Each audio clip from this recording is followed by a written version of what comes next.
Gut, ich glaube, wir können anfangen. Einen schönen Vormittag aus Sofia. Mein Name ist Philipp Kupfer und ich darf Sie im Namen meiner Kollegin Marta Suda vom Auswirtschaftscenter in Sarajevo und im Namen meines Kollegen Jürgen Schrader vom AC Belgrad herzlich zu unserem heutigen Webinar begrüßen.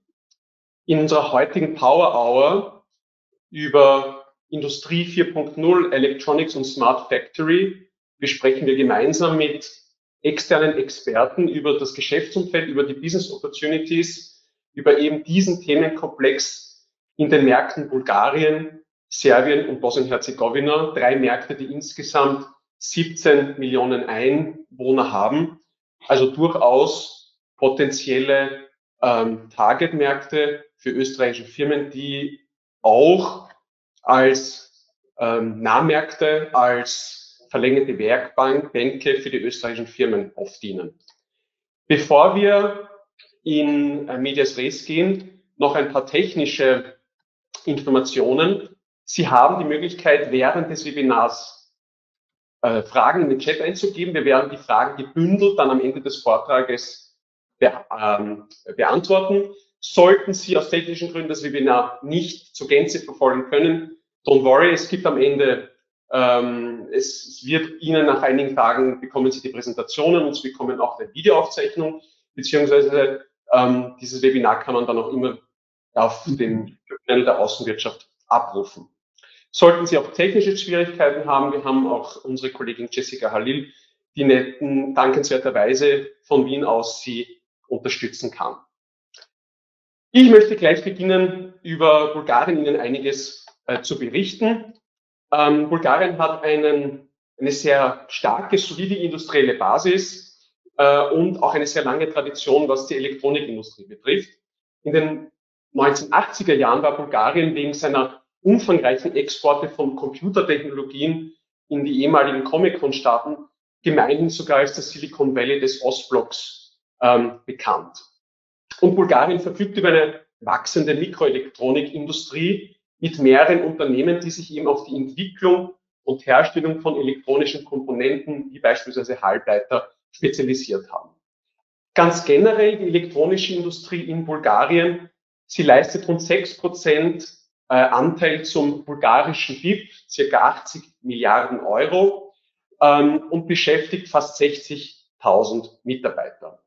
Wenn wir uns kurz das Ökosystem anschauen, was sind das für Firmen, die in Bulgarien tätig sind, dann haben wir kleine lokale Firmen, beispielsweise Softwarefirmen, Programmierfirmen, aber auch kleine Produzenten. Aber, und das ist besonders bemerkenswert, wir haben auch große Konzerne, internationale Größen, die in Bulgarien forschen, entwickeln, aber auch produzieren. Ich möchte Ihnen nur ein paar erwähnen.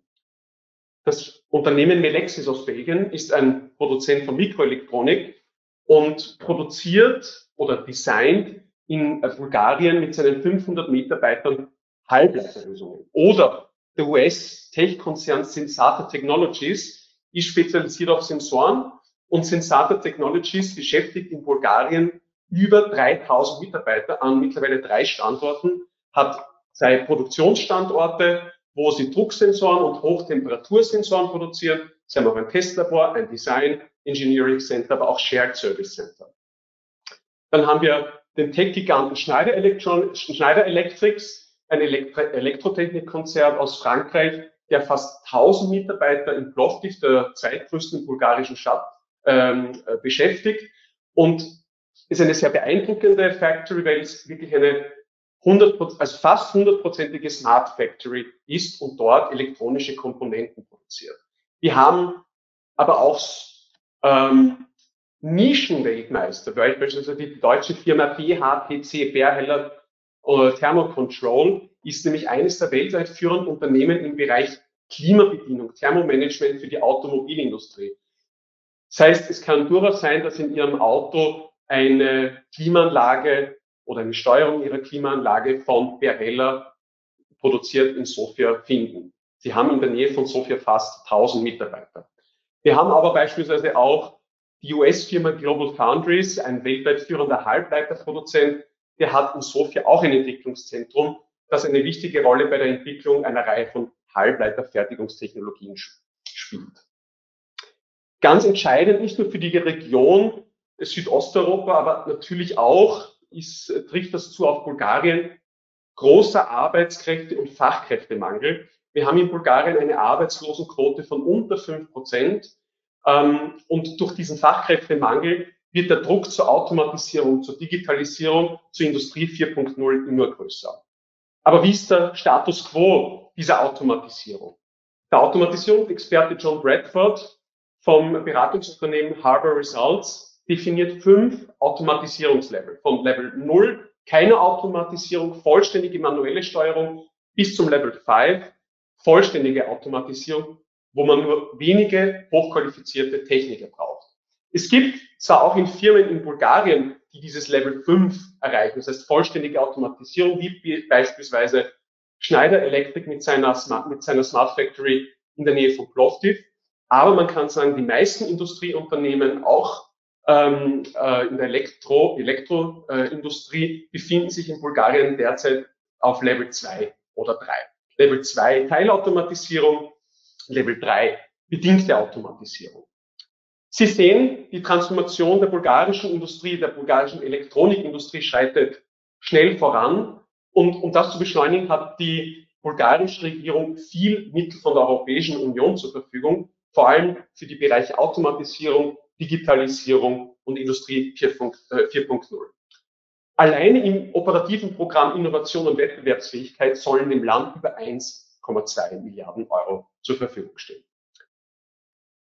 Es freut mich jetzt besonders, dass Ihnen ein ausgewiesener Experte aus der Elektronikindustrie aus Bulgarien Ihnen noch mehrere Insights geben kann. It's a great pleasure to welcome Professor George Angelov, our expert, who will cover and who will give you deep insights about the Bulgarian microelectronic industry. George Angelov, he holds a master's degree in physics from University of Sofia and a PhD degree in microelectronics from Technical University in Sofia. And he's been professor of the Department of Microelectronics of this Technical University in Sofia since 2002. And he also chairs this department. But besides that, he also serves as CEO of the Bulgarian Microelectronics Cluster. George, it's a great pleasure having you today with us, and the floor is yours. Thank you very much, Philip, for your presentation. I was unmuted. It's a great pleasure for me and honor to attend this event and to briefly sketch the ecosystem in Bulgaria, the landscape. I will present the priorities of microelectronics in Bulgaria. As Philip mentioned, I'm leading the cluster of microelectronics for maybe 7 years now. One of the later slides will present the members, so here I won't repeat this. Here we have listed the background, which is from world perspective. This is the EU Chips Act, which is related most to Europe, but also, you know, in the rest of the developed world, there's such big scale projects such as the US Chips and Chips Act and Science Act, and also in the East. So in our European Chips Act, we have 3 pillars, and in the first pillar, the Bulgarian ecosystem maybe has greatest potential for development. This is the Chips for Europe initiative. We have drawn the microelectronic priorities areas in Bulgaria. These are from a general perspective: education, R&D, and of course industry, and these are interrelated with the technology transfer and regional collaboration.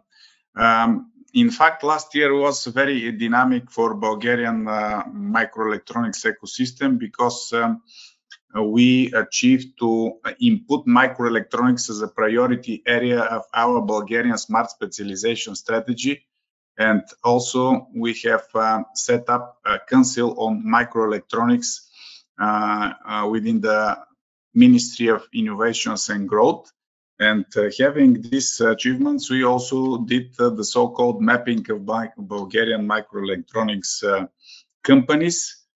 These companies are divided in three: industry, research, and education. In fact, this was input to the EU Commission, and their classification is a bit different, but for me, this is more straightforward classification. We have from one side the companies. Here are the listed. The first five are members of our cluster. The other one are closely related to our cluster. I mean, Melexis, Renesas, Global Foundries, Facetline, Bulgaria, they are members. Smartcom, in fact, it was the donor of Global Foundries Bulgaria. It's a smaller company, but it grew in the area of IC design, and afterwards they sold their business to Global Foundries. From the research point, there is a huge development in the last 5-6 years. We have started from the core in our technical university. Our university, in fact, is the biggest university in the entire country as engineering education, but also it is the strongest microelectronics, let's say, hub. And we started doing IC design maybe 30 years ago. We were the first Eastern European country that was granted the licenses for IC design software. And maybe 10 years ago, we started the project with the Sofia Tech Park, which was commissioned 7 years ago in December 2015. Then in 2018, we started, I mean at the Bulgarian state aspects, because these projects are funded by EU funding, but with our local operational programs. The National Centers of Microelectronics, which is part of the 100% infrastructure grants for setting up infrastructure in priority areas following the smart specialization strategy. So these are, let's say, the three fundamental research institutions that include infrastructure, research, and industry collaboration. And of course, the last column, this is the education. These are the main universities that have expertise and teach students in electronics and microelectronics. They're also part of the Bulgarian cluster of microelectronics. Here are the companies that are a kind of, if the previous slide showed the core of the Bulgarian micro ecosystem in microelectronics, these are the, let's say, interrelated companies. Here are listed most of them. Some of them were mentioned by Philip in the introductions. There, some of them are, for instance, customers of our laboratories in Sofia Tech Park or partners in some research projects. And also they're very actively playing not only in Bulgarian, but in European and world scene. Here are the companies. In fact, the first are most. In fact, in my initial classification, they were classified in 3 tiers. The first column is the first tier that is closely related. The second is a bit more distant, and the last are kind of third-party users of microelectronics workflow and ecosystem. Here is the cluster of microelectronics. We include currently 5 companies. They are listed here, and 5 universities. In fact, the cluster was set up back in 2010. That is 13 years now. And in the beginning, it was very active. There was a kind of slowdown about 2014, 15, 16, and from 2016 now, we are back in the game, and we are now very actively and regularly meeting. And our main priority at the level of cluster is to increase the awareness of the importance of microelectronics and to promote more students and more engineers to go and develop career in this industry. Now there is a trend in Bulgaria. I don't know how it's in the neighboring country, but also this is world trend that the IT specialists are trying to, how to say, the demand is reduced. Some of them are cut off. And this is a huge opportunity for starting initiative in reskilling, that is to reskill, for instance, IT engineers in electronics. So this is something that we already address as an opportunity and priority. Here I have listed some numbers because Bulgaria is a relatively small country, and usually when we are talking for microelectronics with big players, when they see the numbers, they, how to say, are not very enthusiastic, but it occurs that there is a huge amount, relatively huge, of course, compared to our scales, of students that are already educated in electronics. The problem here is that maybe half of them develop career outside electronics, so this is kind of also area for improvement. We have listed the companies, currently the companies, the employed persons. You see the numbers. I again put the accent on the last, the R&D units and the educational and research infrastructure, which was built in the last 7 years, and we have partnerships with the leaders in the industry. Here is the potential for development. In fact, this presentation here and these bullets are not only my personal opinion, but these priorities were kind of adopted by the players, not only at level of cluster, but only these electronics councils and so on. So I can here say that these are recognized as priorities at the national level. This is design of integrated circuits, testing, packaging, technology fabrication, and which is very topical in the recent year, quantum, as we're joking, a kind of inside humor that quantum is the new modern thing. So where you put quantum, this sounds great. Of course, this is feasible because a lot of future potential quantum applications could be achieved with our current expertise.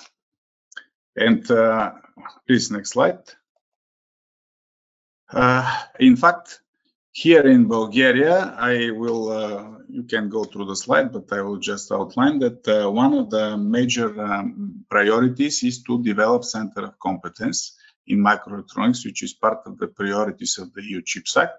As you saw, we have already built a lot of infrastructure, centers of excellence, and so on in the laboratories in microelectronics, especially in related areas. So it is a gradual step, and it's natural to go further and set up clusters of centers of competence in microelectronics. In fact, just in a bracket, and I will finish, is that our university is part of the European University of Technology. This is a European Alliance in Engineering Sciences, and there we have recognized the importance to set up a major, or we call it cluster, but educational, in microelectronics to additionally promote the education of such with such background. And here the idea is to include in such center of competence in microelectronics what we have already done in infrastructure, to expand it in order to include more of the workflow in microelectronics, so that we have completed cycle of research infrastructure, experimental infrastructure, because one of the aspects for EU funding is to have infrastructure that is usable and open for the industry, and of course to educate people. So this way we'll kind of complete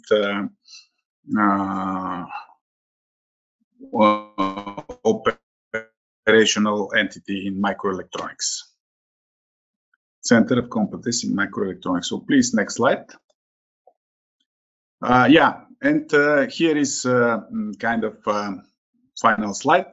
Of course, people should be first. This is recognized both by educational institutions, by academia and the industry.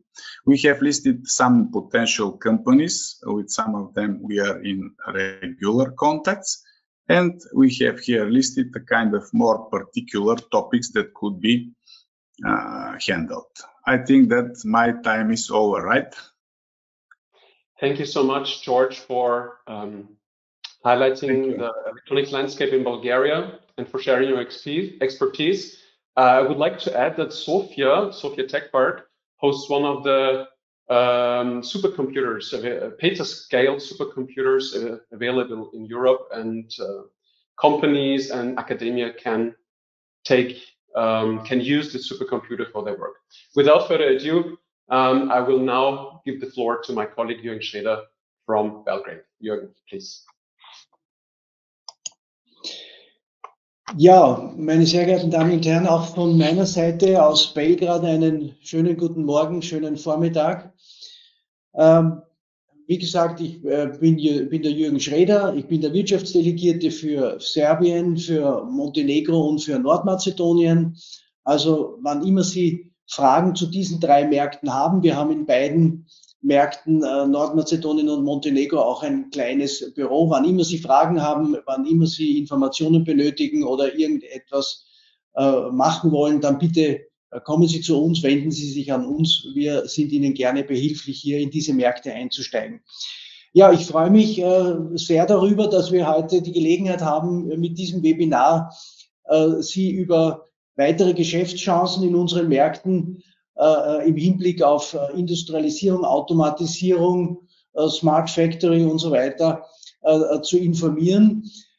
Ich habe hier eine Folie mitgebracht, um Ihnen vielleicht ganz kurz zu zeigen, wie derzeit die Situation hier in Serbien ist, mit einem Wirtschaftswachstum im letzten Jahr von 2,3%, Inflation etwas höher natürlich, mit plus minus 15%, eine Arbeitslosenrate von 9,6%.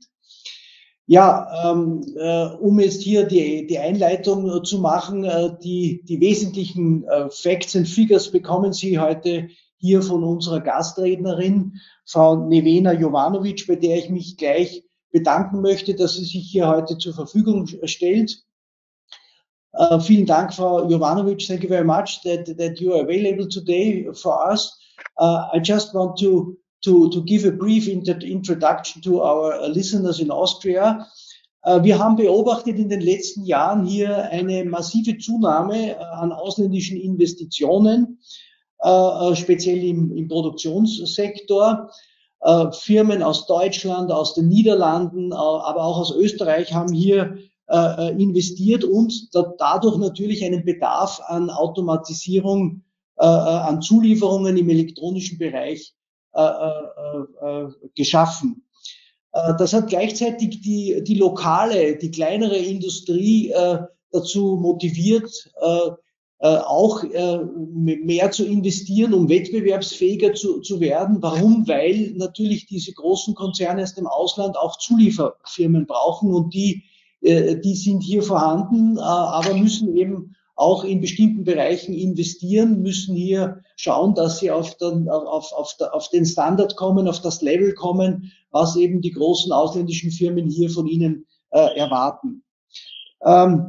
Ja, was natürlich auch der Zunahme von ausländischen Investitionen hier in die Hände gespielt hat, war natürlich die Lieferkettenproblematik. Wir wissen alle, während der Pandemie, speziell in Asien, zu welchen Verzögerungen im Produktionsbereich das geführt hat. Viele Firmen, die darüber nachdenken, ihre Produktionen jetzt wieder näher zu ihren Headquarters, zu ihren Firmenzentralen zurückzuholen, spekulieren natürlich auch mit Serbien sehr stark, weil es hier eine sehr, sehr gute Rahmenbedingungen gibt. Frau Jovanovic, die eben für die serbische Entwicklungsorganisation, Investitionsagentur arbeitet, die wird dann sicherlich das eine oder andere Incentive nennen, das sozusagen das Land hier auch attraktiv macht. Ja, I would like to switch now into English. In today's webinar, our guest speaker will explain you the advantages of Serbia in this sector and inform you about recent changes on the market and highlight the trends and possibilities of the Serbian market. Mrs. Jovanovic, it's your floor. Once again, thank you very much that you took your time today and do this presentation. Please go ahead. Thank you. Thank you. First of all, thank you for having me here and for this great opportunity to present you investment potentials and business environment in Serbia. My name is Nevena Jovanovic and I'm Senior Strategic Investment Advisor at Development Agency of Serbia. As we like to see and to say, modern Serbia is the gateway between East and West, and we are trying to keep good relationship with both sides, and at the same time we are focused on our official negotiation process for EU membership.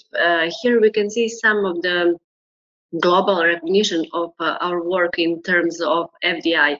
And I want to say only that Serbia is the only country in Europe that actually applies no visa regime at the same time for the citizens of United States, EU states, United Arab Emirates, and China at the same time. We selected 7 reasons to invest in Serbia. These are the main reasons, but not the only ones. And importance of each of these differ in terms of the industrial sector. Political and economic stability, certainly this is the presumption and actually must have in order to attract investors. Mr. Schroeder said something about our indicators. Of course, we were on the steady growth, and COVID years and current crisis has impact, but we are still trying to minimize this impact on our economy. The things that most helps us at that are our success in attracting foreign direct investments.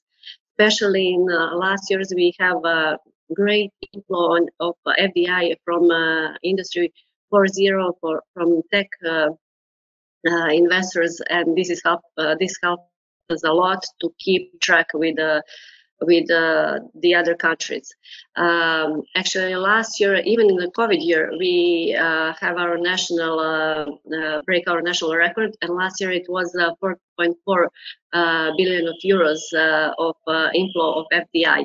And when we look at the Western Balkans countries, 63% of FDI actually goes to Serbia. These are some of our notable foreign direct investment companies that are present in Serbia, and some of them have even 3 projects and more.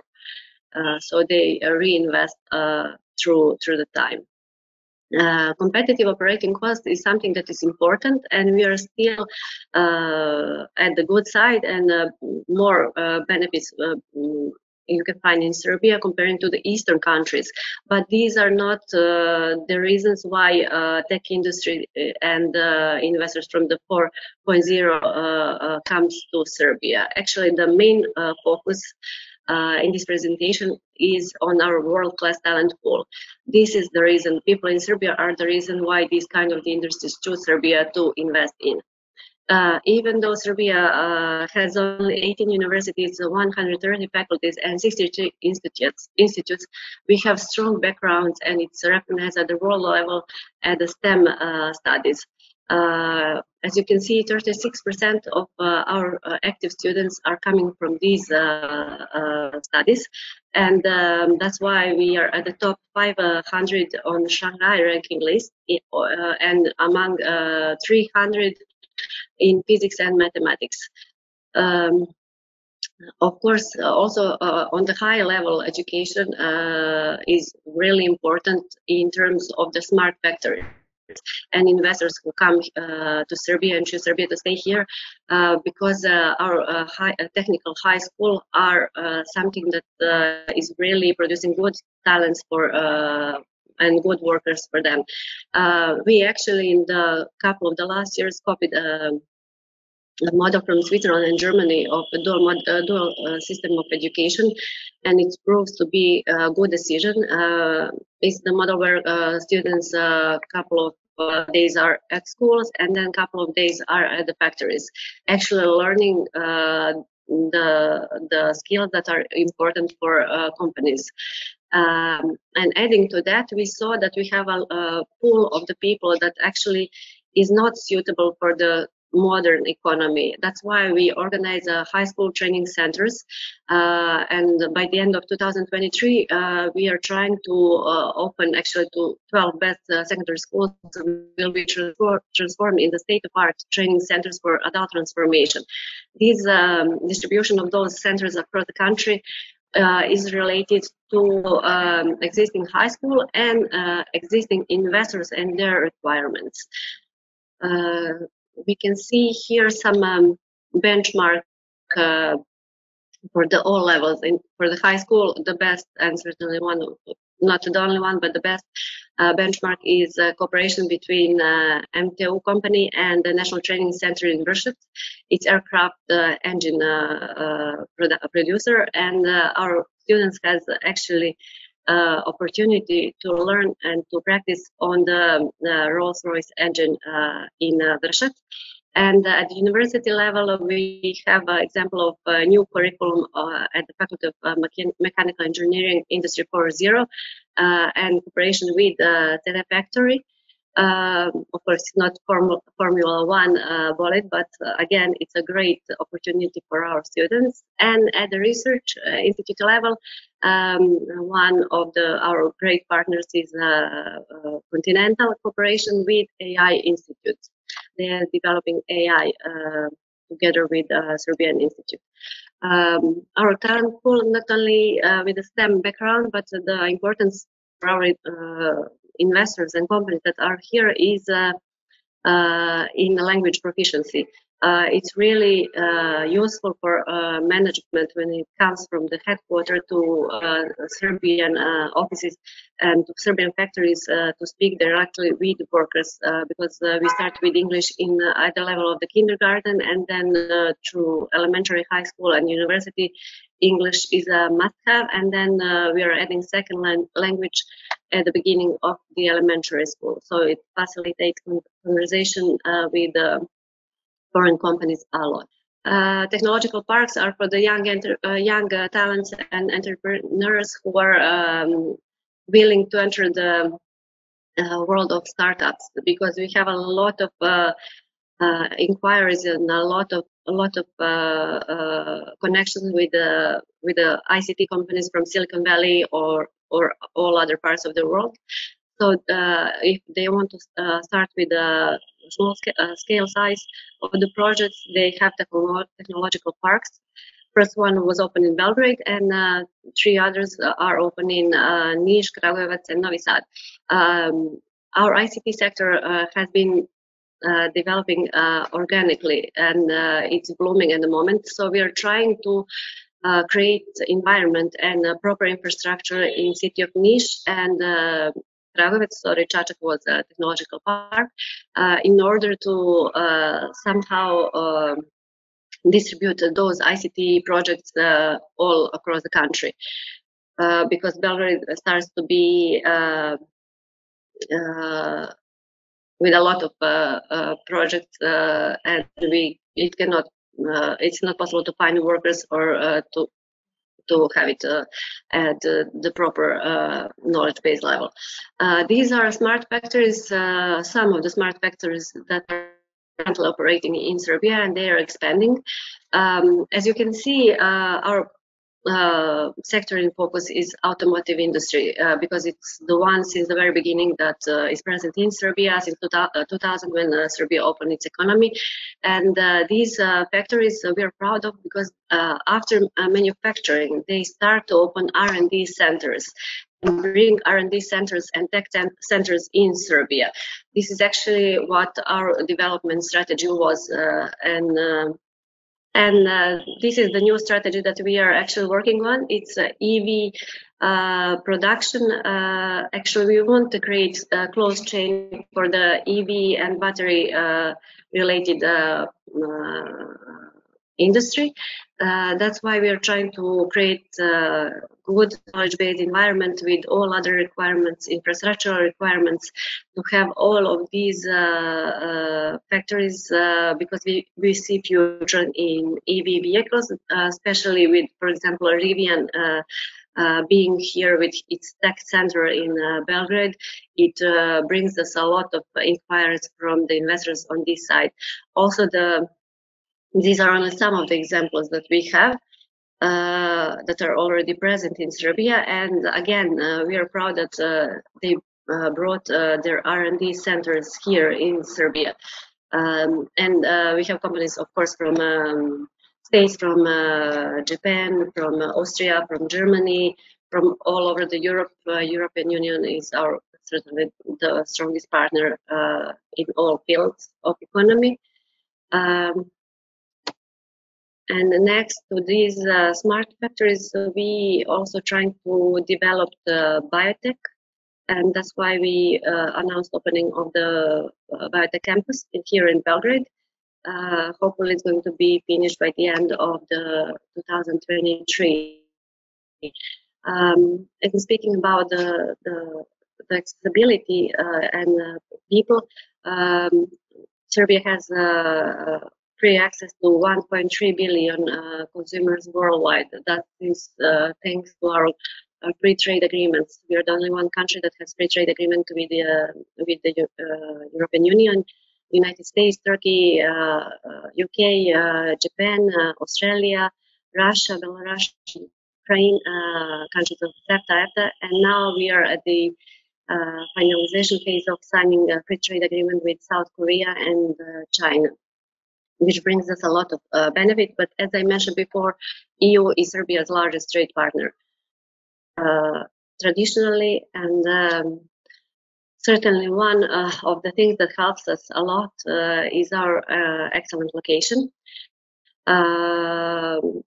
We are now doing the expansion of airport Nikola Tesla capacities, so it's easy to access Serbia from a lot of sides of the world. We are increasing number of destinations, number of flights, of course, it increases number of passengers. I know that these figures are not the big one, but you have to consider that Serbia is only 7 million country of people. And this is mainly for the manufacturing. We are inbound country, but we have great access to and great connections to ports of surrounding countries. And reaching customer from Serbia in 24 hours, it's by lorry, it's easy. That's why our task is to build and to make better our in-country roads, high tracks and highways, and to connect all parts of the Serbia to be possible to develop them equally. Because now at the moment, with the present situation, we have Belgrade and we have Novi Sad as a main focal point for the developing ICT industry, tech industry, and knowledge-based industries. And diversification has to be done because Belgrade cannot support those number of inquiries that we are receiving at the daily level. That's why we are trying to build environment for those kind of industries in city of Niš and Kragujevac. I wouldn't go through state benefits and incentives at the moment because probably I'm reach the time of 10 minutes, but this is one of the things that helps investors. Of course, for the knowledge-based industry, we created cash incentives for them are not something that they go for, but we saw that that for them is helpful to have tax benefits, and that's why we created in the last 3 years we created a lot of tax incentives for tech-related industries. And of course, free trade zones are more for the manufacturing sectors. We have 15 on them, and a lot of investors are satisfied and have great experience being in them. I won't take any more of your time. Thank you very much again. Thank you very much to my colleagues and our speakers, our expert speakers. Now I'm welcoming you from Sarajevo, and I'm going to switch to German for a quick input about the market in Bosnia and Herzegovina. Ich möchte mit ein paar allgemeinen Bemerkungen zu den Handelsbeziehungen zwischen Österreich und Bosnien und Herzegowina starten. In diesen Beziehungen ist Österreich in einer besonderen Situation. Hier sind wir ausnahmsweise der große Handelspartner mit einem Handelsbilanzdefizit. Im letzten Jahr waren das circa 350 Millionen Euro. Insgesamt haben wir aber eine sehr gute Tendenz im bilateralen Warenhandel. 2022 haben wir einen Rekordwert von 1,5 Milliarden Euro erreicht. Wieso ist Österreich hier ausnahmsweise im Defizit? Wegen der engen Zusammenarbeit gerade im produzierenden Gewerbe. Bosnien und Herzegowina ist traditionell verlängerte Werkbank für viele österreichische Unternehmen. Deshalb ist die bosnisch-herzegowinische Industrie für Österreich auch so wichtig. Im Rahmen vom aktuellen Nearshoring-Trend gibt es immer mehr Nachfrage an Produktionskapazitäten auch in unseren Nachbarregionen. Das merkt man auch hier vor Ort. Freie Kapazitäten sind immer schwieriger zu finden. Nun aber zu Bosnien und Herzegowina. Die Industrie ist hier eine sehr wichtige Säule der lokalen Wirtschaft. Die Industrieproduktion trägt 20% zum lokalen BIP bei. Innerhalb der Industrie ist die verarbeitende Industrie eine extrem wichtige Säule mit auch extrem positiven Entwicklungen. Beim metallverarbeitenden Gewerbe war zum Beispiel letztes Jahr bei den Metallerzeugnissen ein Plus von 5,5% zu verzeichnen und bei Maschinen sogar ein Plus von über 22%. Auch bei der Produktion von Holzerzeugnissen geht es leicht bergauf. Die Industrie 4.0 ist im produzierenden Gewerbe vor Ort bekannt, aber noch deutlich unterrepräsentiert. Hier liegt aber ein sehr großes Potenzial für Bosnien und Herzegowina. Durch den schon erwähnten aktuellen Nearshoring-Trend hat das Land die Chance, sich innerhalb der internationalen Lieferketten neu zu positionieren. Das Land kämpft aber mit teilweise alten Produktionsstätten und dem uns allen bekannten Problem des Arbeitskräftemangels. Über die Implementierung der Industrie 4.0 ist aber die nötige Effizienzsteigerung trotzdem möglich. Die zunehmende Vernetzung über Industrie 4.0 und IoT hat aber auch in vielen anderen Bereichen großes Potenzial. In den Ballungsräumen sind zum Beispiel Smart City-Pläne eine Lösung für die Verbesserung des Transportes und der Luftqualität. Im Lebensmittelhandel gibt es Pilotprojekte zur Artificial Intelligence, um nur einige Beispiele zu nennen. Ich möchte hier aber nicht zu sehr vorgreifen und gebe das Wort an unseren Experten, Dr. Edwin Scaglio. Mr. Scaglio, I invite you to turn on your camera and to join me here. Dr. Scaglio has worked at BH Telecom in different positions since 1996 and was responsible for topics like fiber optics, broadband networks, Ethernet, and so on. He also is an associate professor at the University of Sarajevo at the Faculty of Science Physics Department. He also is the vice president of the Federation of Bosnia-Herzegovina's Chamber of Engineers, as well as the president of the Association of Electronics, Automation, and Telecommunications Engineers. Dr. Scaglio, thank you for being here with us today, and the floor is yours. Okay, thank you, Marta. Good morning for everyone from Bosnia. Thank you, Marta, for your introduce. And thank you for inviting me to share some of my experience and some of my thoughts about Industry 4.0 and 4.0 and IoT and similar technology. Okay, I have a full control of my presentation. I will make some introduce about all the industry before Industry 4.0 and to explain what we had in Bosnia and what we. I will show some facts about our market and to recommend some ways forward. You can, when I prepared for this presentation, I took some historical facts and saw that some technologies in the past was a big delay between Bosnia and, for example, railway in Brittany.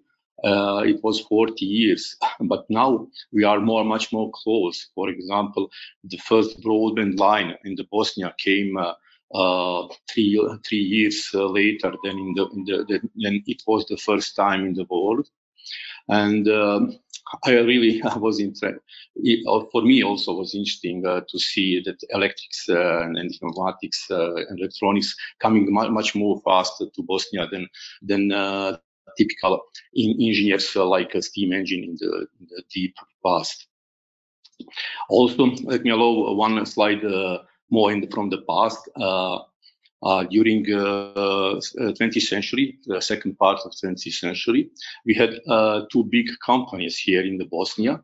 One was Energo Invest, and this company was the full development of Industrie 4.0. They worked a lot of electric power plants, transmitting of energy around the world, and I found that it was the largest Yugoslav exporter, former Yugoslav exporter in 80 years, and they had a lot of employees, and as you can see, more than 40,000 people.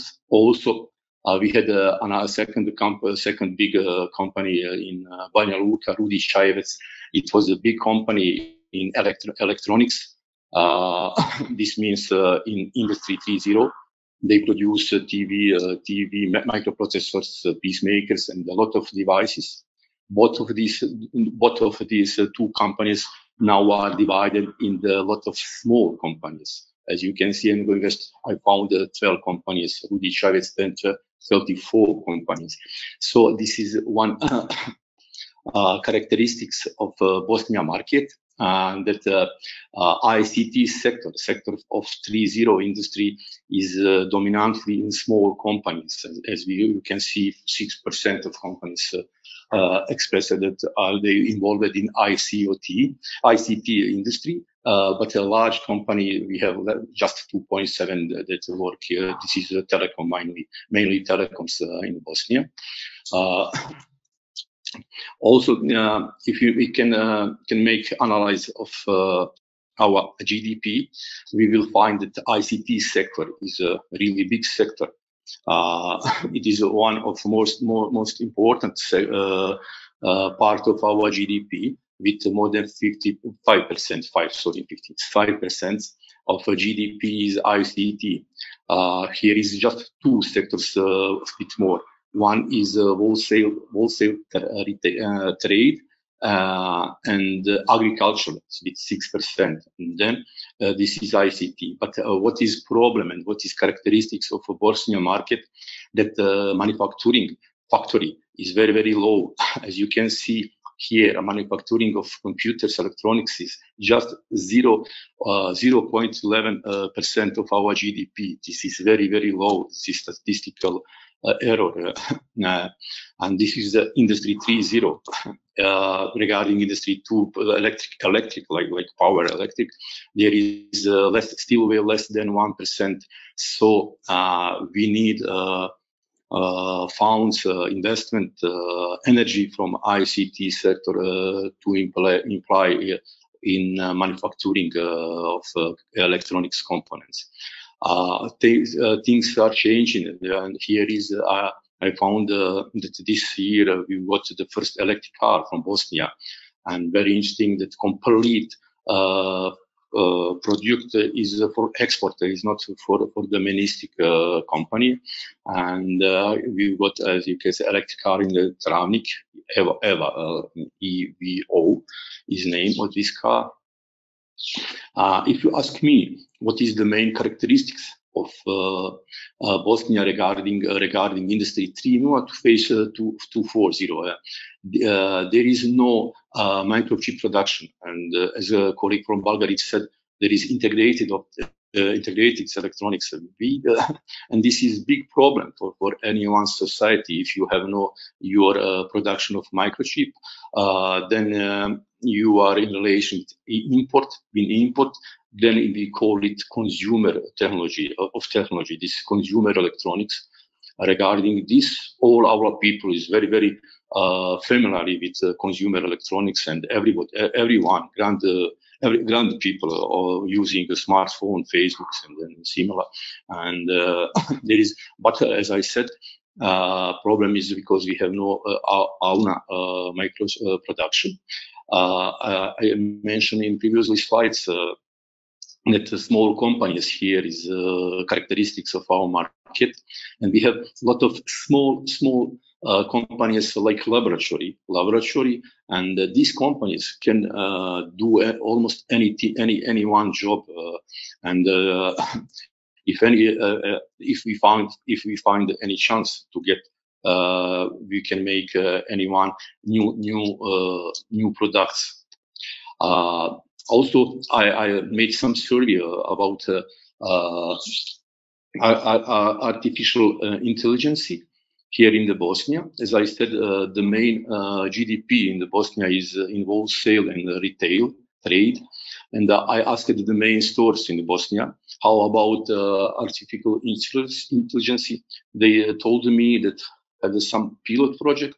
In this pilot project, shelves should report to one big platform that they is mixed with some goods, and these goods should come to this shelf with automatical. We will see probably we will heard about this in months which are for front us. Also, here is one for me interesting point. Pandemic bring food delivery company, international company here, and before pandemic we have a lot of people this delivery food with old car, bicycle, and that was informally. And now this international company food delivery is winner here, but still they report that they have no profit. Still they produce loss. Probably they made a big investment, and we will wait for their profit. Then probably they will make next step. Also, here is we have no, for example, Uber taxi, and our complete traffic is very, very bad, and the request IoT request artificial intelligence here is very big.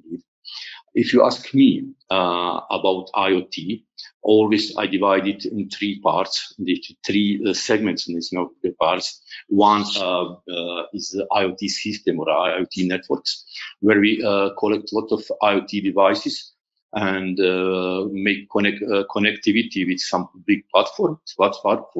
This is it can be factory, smart factory, but it can be smart city, and here in the Bosnia we have several companies which started. For example, BH Telekom started in 2015 with this platform, and this is not so good. We need a open platform. Open platform for especially I always like basing for my students, for young people to connect the idea, the device to this platform.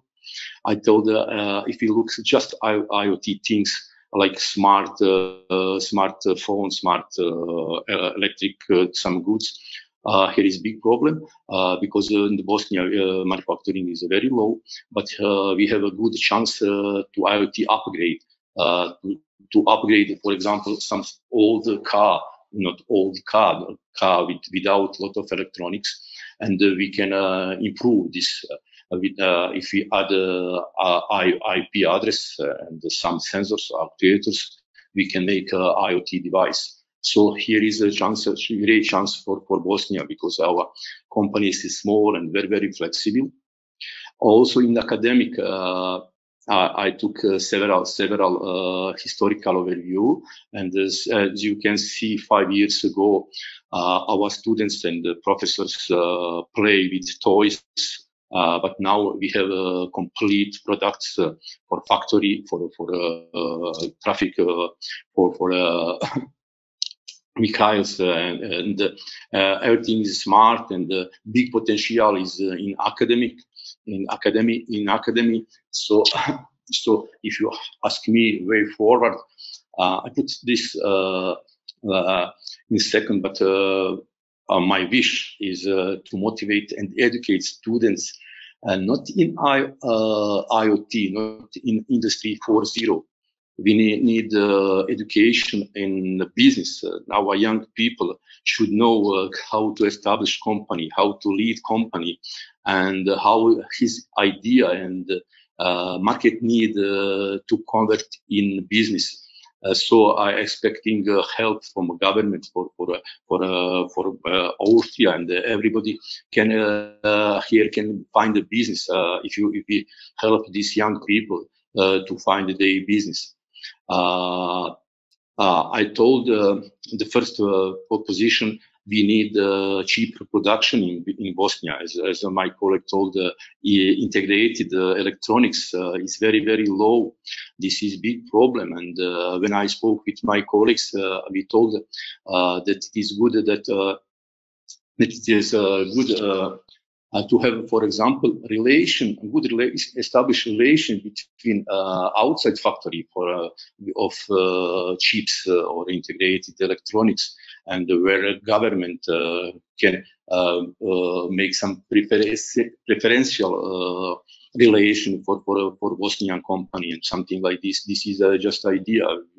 We see how it established.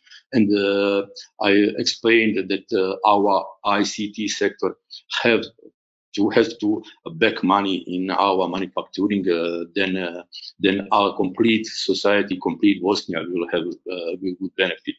This is my view about IoT and Industry 4.0 in the Bosnia. If you have some question, I'm here.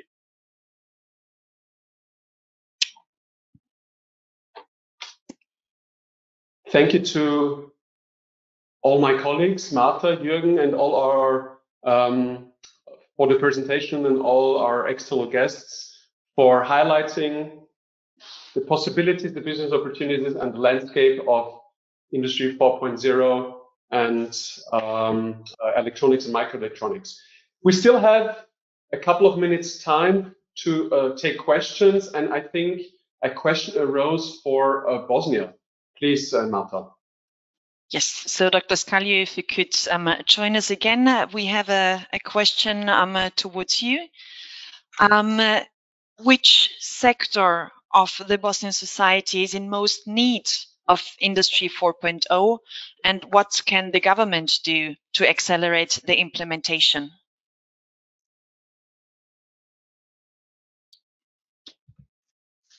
We can't hear you. I think you have to turn on your mic again.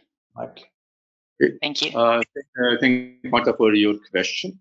Almost all sectors need IoT and Industry 4.0, but I think in this moment our public traffic, our need this. Our railway is very slow, and if we implement the Industry 4.0, a lot of IoT sensors, the speed should be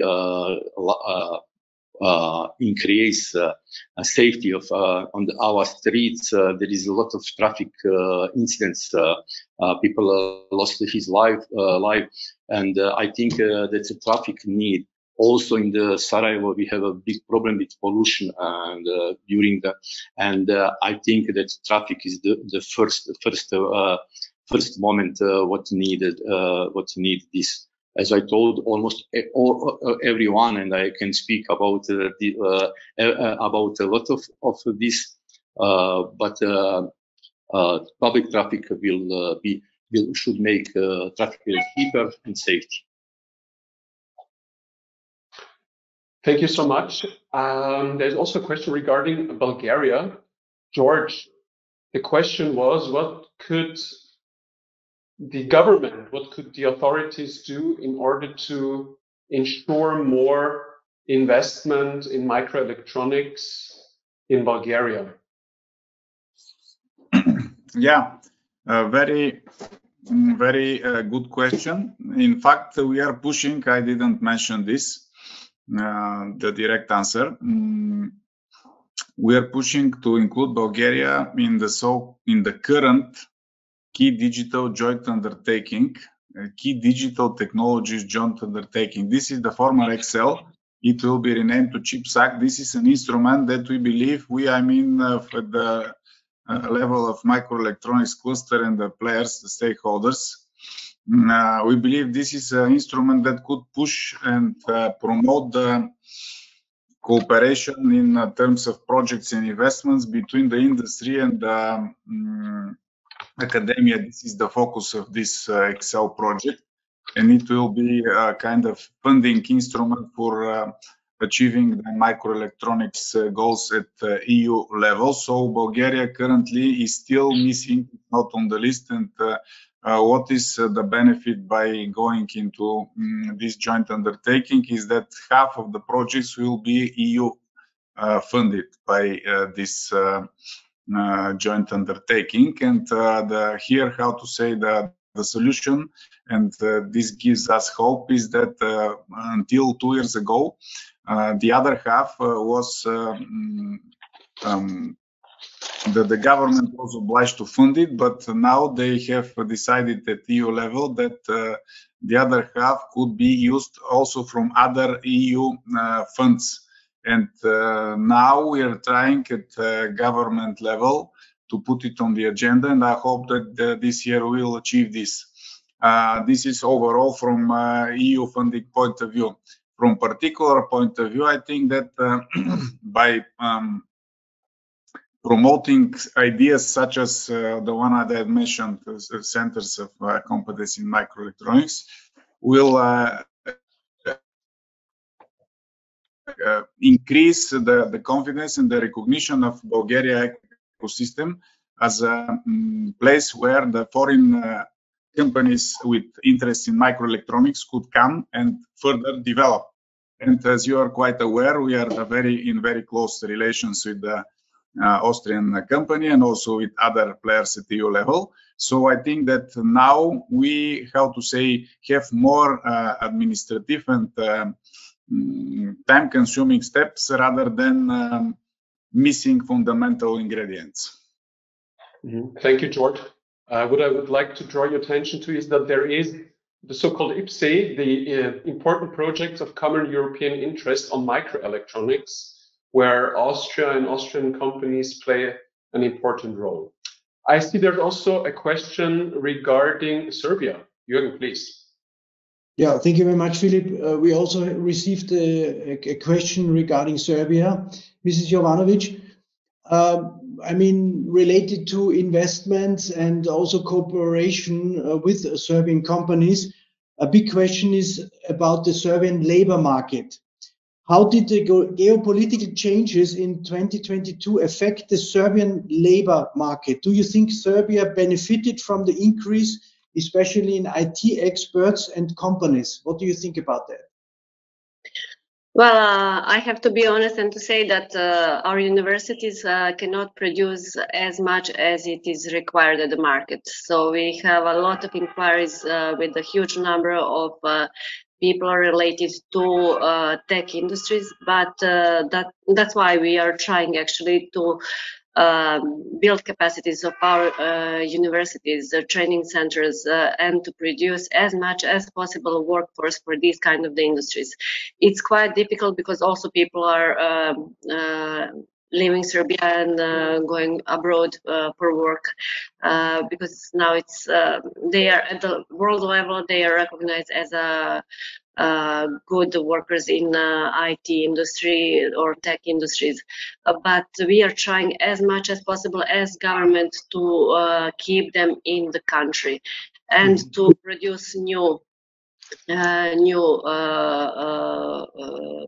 people from the university. That's why the training centers are actually to attempt to try to have people who are unemployed and have certain skills, but not skills for the modern economy. We are trying to train them for these kind of the industries. The quality of the universities in Serbia, especially in the technical sector, is quite good, isn't it? Yes, it's quite good. At the world level, it's recognized. Our universities, technical universities, University for Electronic Engineering is one of the most recognized at the world level. That's why it's quite difficult to keep people in the country. And then if you keep them, it's a limited number of them, and universities has a limited actually capacities. And we are constantly getting inquiries like for more than 500 people, 1,000 people even. It's quite difficult to find those kind of the engineers at the market in the moment. Okay, thank you very much. If I may jump in regarding Bulgaria, this is of course also very true for Bulgaria.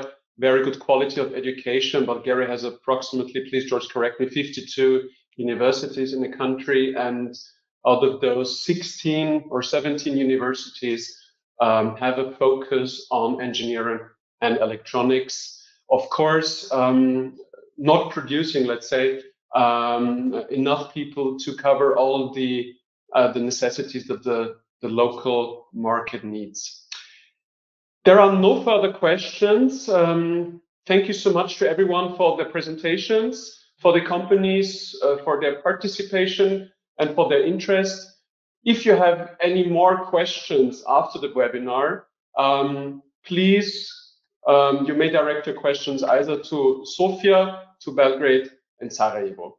Thank you all so much again, and best greetings from Sofia, Sarajevo, and Belgrade. Bye-bye.